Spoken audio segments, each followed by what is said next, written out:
కవితకు చిత్తశుద్ధుంటే మీ తండ్రి కేసీఆర్ తో మాట్లాడి పార్టీ ప్రెసిడెంట్ పదవి ఓ బీసీకి ఇప్పించాలని అన్నారు మెదక్ ఎంపీ రఘునందన్ రావు.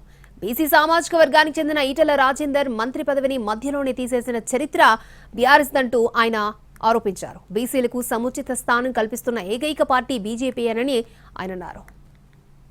ఎమ్మెల్సీ చేయాలని చూస్తారట. వాళ్ళ బిడ్డ మాట్లాడుతుంది బీసీలకు బీజేపీ అన్యాయం చేసిందని. తల్లి మేము 2 ఎమ్మెల్సీలు ఇస్తే 2 ఎమ్మెల్సీలు గెలిస్తే ఒకటి బీసీ గెలిచినాం, ఒకటి ఓసీ గెలిచినాం. దాదాపు జనాభాలో సగం ఉన్నటువంటి బీసీలని సముచితంగా గౌరవించేటువంటి పార్టీ భారతీయ జనతా పార్టీ. అమ్మ కవితమ్మ, నీకు చిత్తశుద్ధి ఉంటే మీ నాయనతో మాట్లాడి పార్టీ ప్రెసిడెంట్ మీ నాయన అగ్రకులం కాబట్టి వర్కింగ్ ప్రెసిడెంట్ను ఒక బీసీకి ఇయ్యండి. శాసనసభలో పార్టీ ప్రతిపక్ష నాయకుడు ఒక బీసీకి ఇయ్యండి. శాసన మండలిలో ఒక ప్రతిపక్ష నాయకుడు అవకాశం ఉంది, ఇంకొక బీసీకి ఇయ్యండి. చేసేటప్పుడేమో చెయ్యరు, ఇచ్చేటప్పుడేమో ఇయ్యరు. ఇచ్చిన ఈ 4 ఇయ్యరు బీసీలకు మీరు మంత్రి పదవులు.